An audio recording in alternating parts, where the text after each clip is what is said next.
ओम परमात्मने नमः। छठे अध्याय में ब्रह्मादि देवताओं का कैलाश जाकर श्री महादेव जी को मनाना।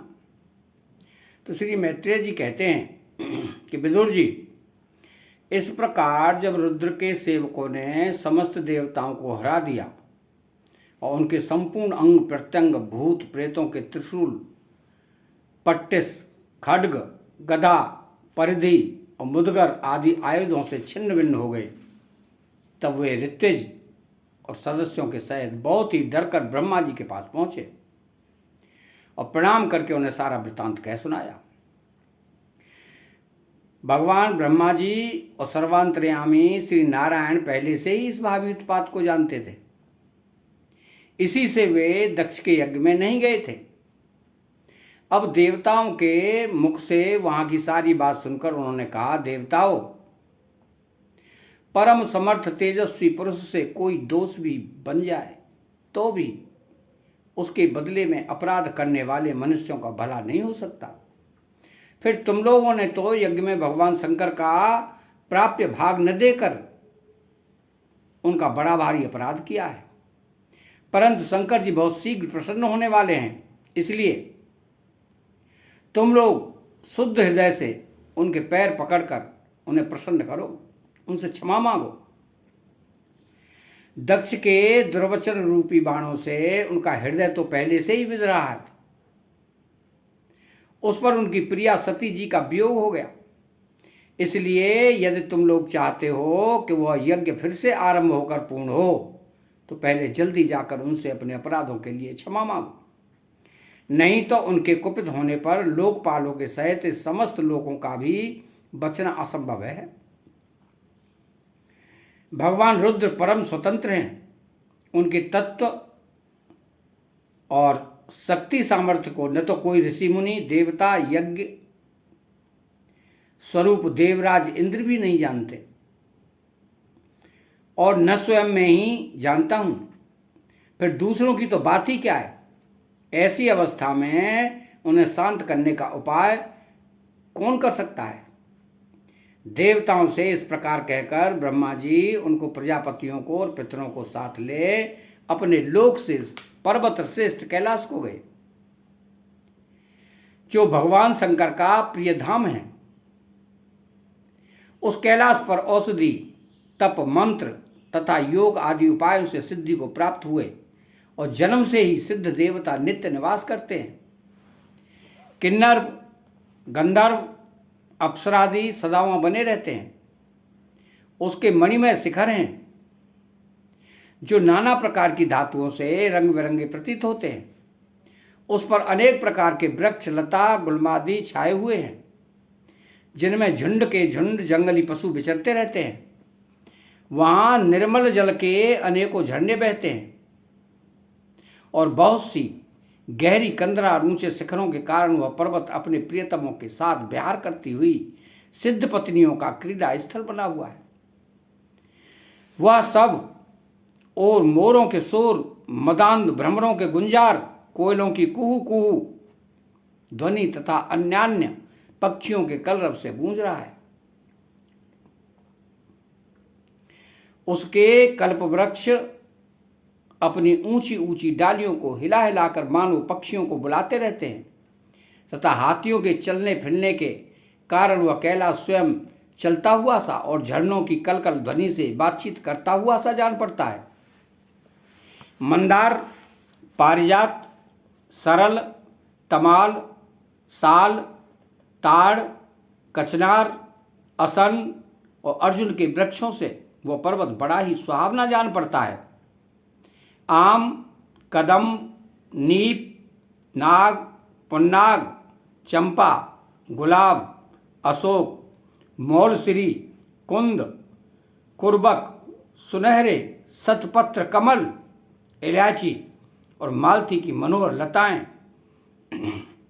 तथा कुब्जक, मोगरा और माधवी की बेलें भी उसकी शोभा बढ़ाती हैं। कटहल, गूलर, पीपल, पाकर, बड़, गूगल, भोज वृक्ष, औषधि जाति के पेड़, केले आदि जो फल आने के बाद काट दिए जाते हैं। सुपारी, राजपूत, जामुन, खजूर, आमड़ा, आम, पियाल, महुआ और लिसोड़ा आदि विभिन्न प्रकार के वृक्षों तथा पोले और ठोस बांस के झुरमुटों से वह पर्वत बड़ा ही मनोहर मालूम होता है। उसके सरोवरों में कुमुद, उत्पल, कल्हार और सतपत्र आदि अनेक जाति के कमल खिले रहते हैं। उनकी शोभा से मुग्ध होकर कलरव करते हुए झुंड के झुंड पक्षियों से वह बड़ा ही भला लगता है।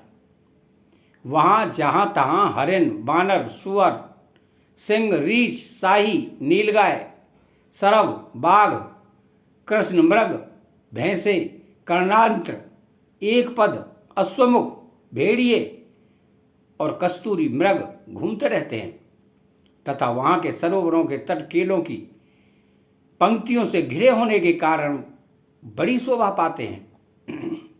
उसके चारों ओर नंदा नाम की नदी बहती है, जिसका पवित्र जल देवी सती के स्नान करने से और भी पवित्र एवं सुगंधित हो गया है। भगवान भूतनाथ के निवास स्थान उस कैलाश पर्वत की ऐसी रमणीयता देखकर देवताओं को बड़ा आश्चर्य हुआ। वहां उन्होंने अलका नाम की एक सुरम्य पुरी और सौगंधिक वन देखा, जिसमें सर्वत्र सुगंध फैलाने वाले सौगंधिक नाम के कमल खिले हुए थे। उस नगर के बाहर की ओर नंदा और अलकनंदा नाम की दो नदियां हैं। वे तीर्थपाद श्री हरि की चरण रज के संयोग से अत्यंत पवित्र हो गई हैं। विदुर जी, उन नदियों में रति विलास से थकी हुई देवांगनाएं अपने अपने निवास स्थान से आकर जल क्रीड़ा करती हैं, उसमें प्रवेश कर अपने प्रियतमों पर जल उलीचती हैं। स्नान के समय उनका तुरंत का लगाया हुआ कुछ कुमकुम धुल जाने से जल पीला हो जाता है। उस कुमकुम मिश्रित जल को हाथी प्यास न होने पर भी गंध के लोभ से स्वयं पीते और अपनी हथिनियों को पिलाते हैं। अलकापुरी पर चांदी, सोने और बहुमूल्य मणियों के सैकड़ों विमान छाए हुए थे, जिनमें अनेकों यक्ष पत्नियां निवास करती थीं। इनके कारण वह विशाल नगरी बिजली और बादलों से छाए हुए आकाश के समान जान पड़ती थी। यक्षराज कुबेर की राजधानी उस अलकापुरी को पीछे छोड़कर देवगण सौगंधिक वन में आए। वह वन रंग बिरंगे फल, फूल और पत्तों वाले अनेकों कल्प वृक्षों से सुशोभित था। उसमें कोकिल आदि पक्षियों का कलरव और भौरों का गुंजार हो रहा था तथा राजहंसों के परम प्रिय कमल कुसुमों से सुशोभित अनेकों सरोवर थे। वह वन जंगली हाथियों के शरीर की रगड़ लगने से घिसे हुए हरिचंदन वृक्षों का स्पर्श करके चलने वाले सुगंधित वायु के द्वारा यक्ष पत्नियों के मन को विशेष रूप से मथे डालता था। बावलियों की सीढ़ियां वैदुर्य मणि की बनी हुई थी, उनमें बहुत से कमल खिले रहते थे। वहां अनेकों किमपुरुष भी बहलाने के लिए आए हुए थे।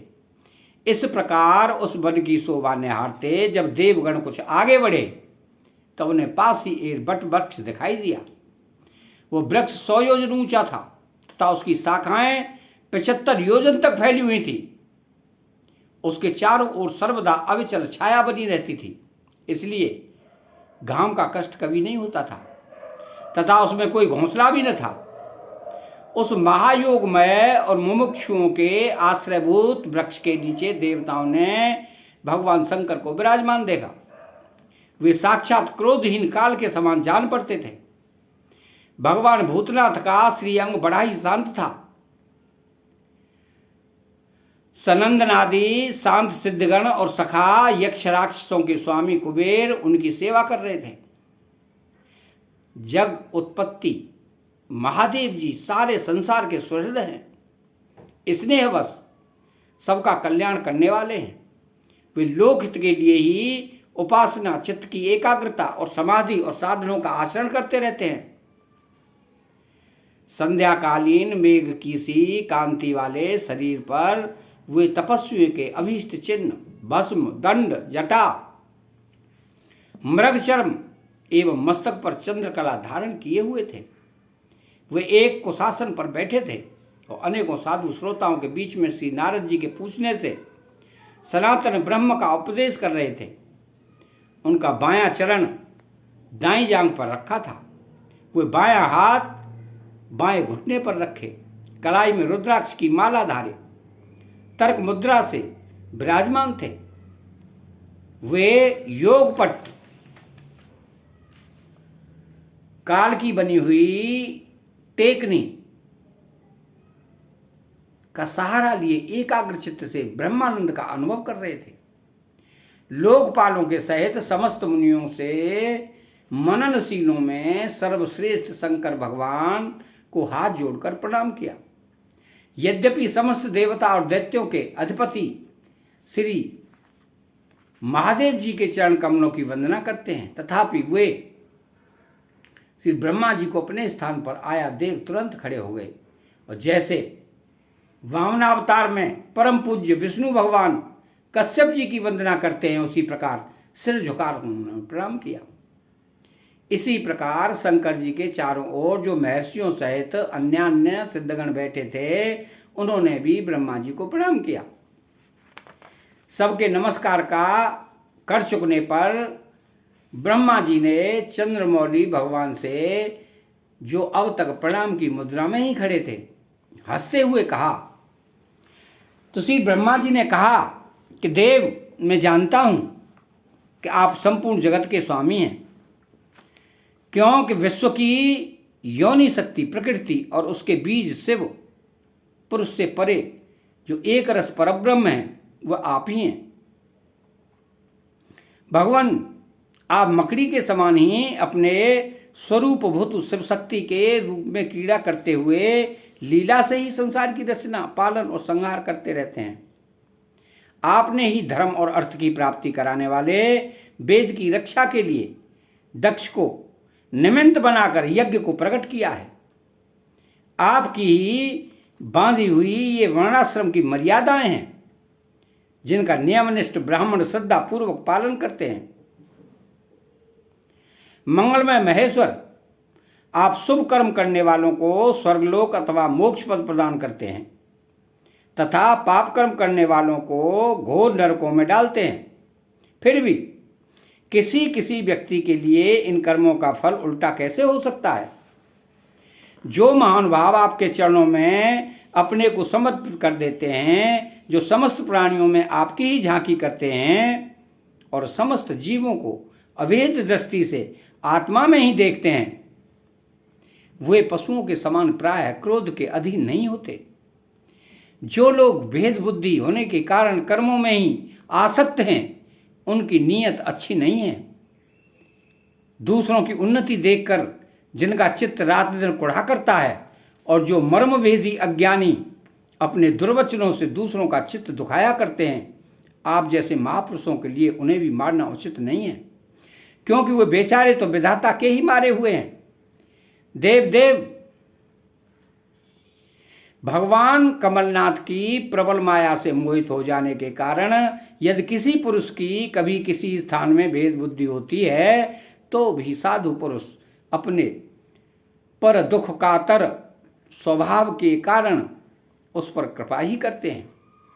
दैवश जो कुछ हो जाता है, वे उसे रोकने का प्रयत्न नहीं करते। प्रभु, आप सर्वज्ञ हैं। परम पुरुष भगवान की दुस्तर माया ने आपकी बुद्धि का स्पर्श भी नहीं किया है। अतः जिनका चित्त उसके वशीभूत होकर कर्म मार्ग में आसक्त हो रहा है, उनके द्वारा अपराध बन जाए तो भी उन पर आपको कृपा ही करनी चाहिए। भगवान, आप सबके मूल हैं। आप ही संपूर्ण यज्ञों को पूर्ण करने वाले हैं। यज्ञ भाग पाने का भी आपको पूरा अधिकार है। फिर भी इस दक्ष यज्ञ के बुद्धिहीन याचकों ने आपको यज्ञ भाग नहीं दिया है, इसी से यह आपके द्वारा विध्वंस हुआ। अब आप इस अपूर्ण यज्ञ का पुनरुद्धार करने की कृपा करें। प्रभु, ऐसा कीजिए।